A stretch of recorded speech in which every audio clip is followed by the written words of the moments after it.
ಮಹೇಶ್ವರ ಧ್ವನಿ ಕೇಳಿಸ್ತಿದ್ಯಾ? ಕೇಳಿಸ್ತಿದೆ ಹೇಳಿ ಸರ್. ಪ್ರತಿಧ್ವನಿ ನ್ಯೂಸ್ ಇಂದ ಅಭಿಜಿತ್ ಮಾತಾಡ್ತಾ ಇದ್ದೀನಿ. ಹೇಳಿ ಸರ್.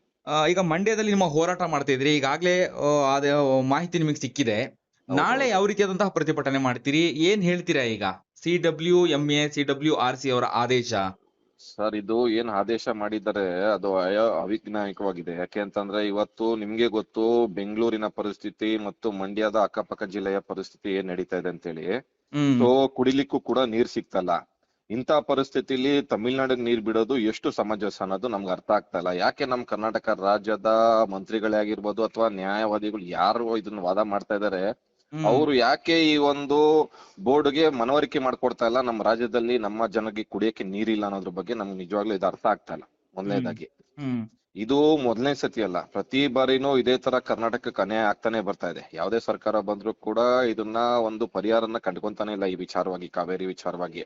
ಅದರಿಂದ ಈಗ ಇವತ್ತು ಏನ್ ಪ್ರತಿಭಟನೆ ಆಯ್ತು, ನಾವೊಂದು ಅಪೇಕ್ಷೆಯಲ್ಲಿ ಇದ್ದು ಇವತ್ತೊಂದು ಒಳ್ಳೆ ಇದ್ ಬರ್ಬೋದು, ಆದೇಶ ಬರ್ಬೋದು, ಇವತ್ತು ತೀರ್ಪು ಬರ್ಬೋದು ಇಷ್ಟೊತ್ತಿಗೆ ಅಂತ ಹೇಳಿ ನೋಡಿದ್ರೆ ತಿರ್ಗಾ ಅದೇ ತರ ಆಗಿದೆ.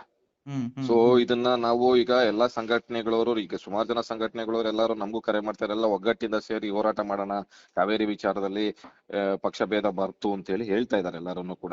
ಸೊ ಅದರಿಂದ ಈಗ ಮುಂದಿನ ದಿವಸಗಳಲ್ಲಿ ಈಗ ಹೋರಾಟದ್ದು ಇವತ್ತು ಸಂಜೆ ಎಲ್ಲ ಒಂದ್ಸತಿ ಸಭೆ ಮಾಡಿ ಇದ್ರದ್ದು ಹೋರಾಟದ ರೂಪುರೇಷೆಗಳನ್ನ ಸಿದ್ಧತೆ ಪಡಿಸಿ ಮುಂದಿನ ಹೋರಾಟದ ಬಗ್ಗೆ ಚರ್ಚೆ ಮಾಡ್ತೀವಿ ಸರ್.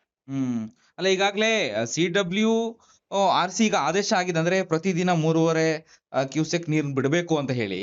ಇದ್ರ ನಡುವೆ ಈಗ ಪ್ರತಿಭಟನೆ ಒಂದ್ ಕಡೆ, ಇವತ್ತು ಫಿಲಂ ಚೇಂಬರ್ ಕೂಡ ಪತ್ರಿಕಾಗೋಷ್ಠಿ ಆಗಿದೆ. ಕನ್ನಡ ಚಲನಚಿತ್ರ ಮಂಡಳಿಯವರು ಕೂಡ ಪ್ರತಿಭಟನೆಗೆ ಅಥವಾ ಹೋರಾಟಕ್ಕೆ ನಾವು ಕೂಡ ಭಾಗಿಯಾಗ್ತೀವಿ ಅಂತ ಕೂಡ ಹೇಳಿದ್ದಾರೆ. ಇದು ಹೆಂಗೆ, ಇದು ಯಾವ ರೀತಿಯಂತಹ ಒಂದು ಹೋರಾಟವನ್ನ? ಈಗ ಏನಾಗ್ತಾ ಇದೆ ಅಂತಂದ್ರೆ, ಮೊದಲನೇದಾಗಿ ನೋಡಿ, ಎಲ್ಲದಕ್ಕಿಂತ ಪ್ರಮುಖವಾದದ್ದು ನೀರಿಂದ. ಈಗ ನಮ್ಗೆ ಮನುಷ್ಯನ್ಗೆ ದಿನನಿತ್ಯ ಬಳಕೆ ಆಗುವಂತದ್ದು ನೀರು, ಅರ್ಥ ಆಯ್ತಾ? ಕುಡಿಯೋ ನೀರಾಗಿರ್ಬೋದು, ಮತ್ತೊಂದಕ್ಕಾಗಿರ್ಬೋದು, ಅಥವಾ ಅಡಿಗೆಗಾಗಿರ್ಬೋದು, ನೀರಿಂದು ಪ್ರಮುಖವಾದಂತ. ಸೊ ಈಗ ಸಿನಿಮಾ ನಟರೇ ಆಗಿರ್ಬೋದು, ರಾಜಕಾರಣಿಗಳೇ ಆಗಿರ್ಬೋದು, ಸಾಮಾನ್ಯ ಜನನೇ ಆಗಿರ್ಬೋದು, ಎಲ್ಲಾರ್ಗು ಅದು ಪ್ರಮುಖವಾಗಿ ಬೇಕು. ಸರಿನಾ? ಯಾರಿಗಾದ್ರೂ ತೊಂದ್ರೆ ಆದಾಗ ಅವರು ರೋಡ್ಗೆ ಇಳಿದು ಹೋರಾಟ ಮಾಡೋದು ಅವ್ರ ಹಕ್ಕೋದು. ಅದಕ್ಕೆ ಸಂಘಟನೆನೇ ಬೇಕು ಅಂತ ಇಲ್ಲ, ಅಥವಾ ರಾಜಕಾರಣಿಗಳೇ ಆಗ್ಬೇಕಂತ ಇಲ್ಲ, ಅಥವಾ ಸಿನಿಮಾ ನಟರೇ ಆಗ್ಬೇಕಂತ ಇಲ್ಲ. ಅವರು ಸ್ವಯಾರ್ಜಿತವಾಗಿ ಅದನ್ನ ಬಂದಿ ಅವರ ಹಕ್ಕು ಕೇಳುವಂಥದ್ದು, ನಮ್ಗೆ ನೀರ್ ಕೊಡಿ ಅಂತ ಕೇಳುವಂಥದ್ದು ಅವ್ರ ಹಕ್ಕು. ಅದರಿಂದ ಹೋರಾಟ ಈಗ ನಮ್ಗೆ ಹೋರಾಟಗಾರರಿಗೆ ಅದು ಮೊದ್ಲಿಂದನೂ ಬಂದಿರುವಂತದ್ದು.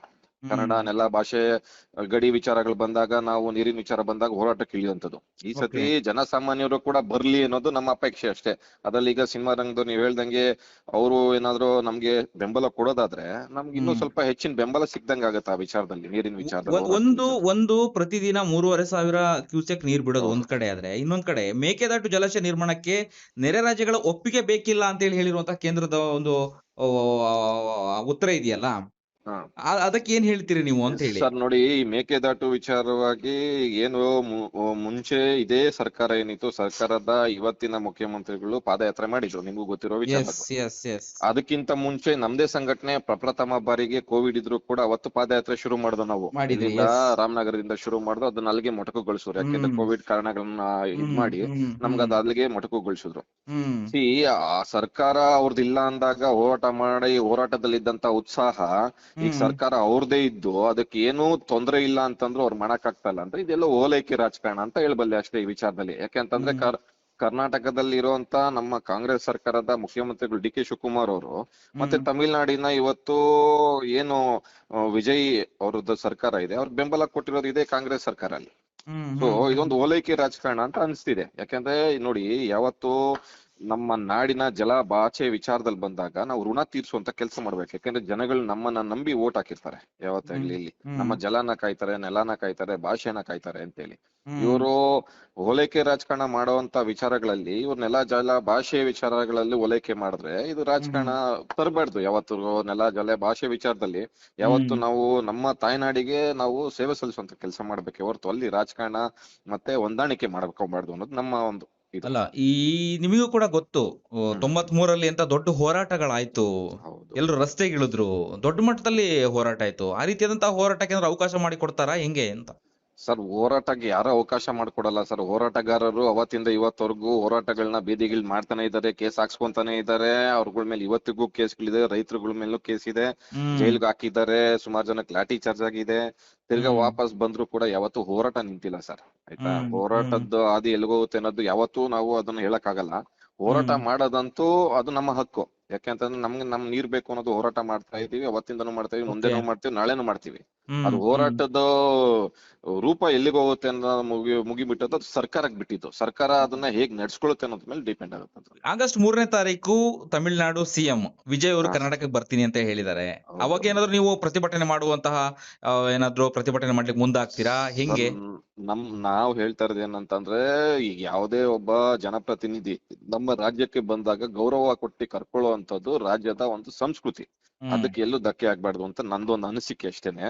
ಆದ್ರೆ ಬಂದ ಮೇಲೆ ಅದು ತೀರ್ಮಾನ ನಮ್ಮ ರಾಜ್ಯ ಸರ್ಕಾರದವರು ಅದನ್ನ ತೀರ್ಮಾನ ಏನಕ್ ಬರ್ತಾ ಇದಾರಲ್ಲ ಆ ತೀರ್ಮಾನನ ಅಚ್ಚುಕಟ್ಟಾಗಿ ಅವ್ರು ಮಾಡಿ ಅದರಿಂದ ನಮ್ಗೊಂದು ಅನುಕೂಲ ಆಗ್ಲಿ, ರಾಜ್ಯದ ರೈತರಿಗೆ ಅನುಕೂಲ ಆಗ್ಲಿ, ನೀರಿನ ವಿಚಾರದಲ್ಲಿ ಅನುಕೂಲ ಆಗ್ಲಿ, ರಾಜ್ಯದ ಜನತೆಗೆ ಅನುಕೂಲ ಆಗ್ಲಿ ಅನ್ನೋ ವಿಚಾರನ ಅವ್ರು ಚರ್ಚೆ ಮಾಡ್ಬೇಕು ಅನ್ನೋದಷ್ಟೇ. ಇವತ್ತು ನೋಡಿ, ನಾವು ಮಂಡ್ಯದಲ್ಲಿ ಜನನಾಯಕನ್ ಚಿತ್ರ ನಡೀತಾ ಇತ್ತು. ನಾವು ಅಲ್ಲಿ ಹೋಗಿ ಮುತ್ತಿಗೆ ಹಾಕಿ ಅವ್ರಿಗೆ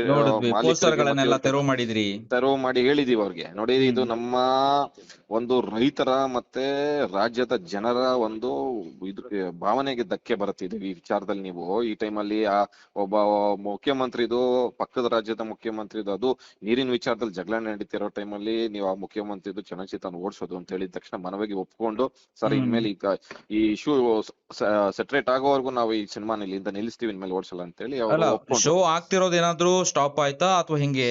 ಶೋ ಆಗ್ತಿರೋದ್ ಏನಾಯ್ತಂದ್ರೆ ಇನ್ನೊಂದ್ 10-15 ನಿಮಿಷ ಇತ್ತು. ಸೊ ಈಗ ಏನಾಗುತ್ತೆ ಅಂತಂದ್ರೆ ಅಲ್ಲಿರೋದು ನಮ್ಮ ಕನ್ನಡಿಗರನ್ನ ಒಳಗಡೆ ಕೂತ್ಕೊಂಡು ನೋಡ್ತಾ ಇರೋದು.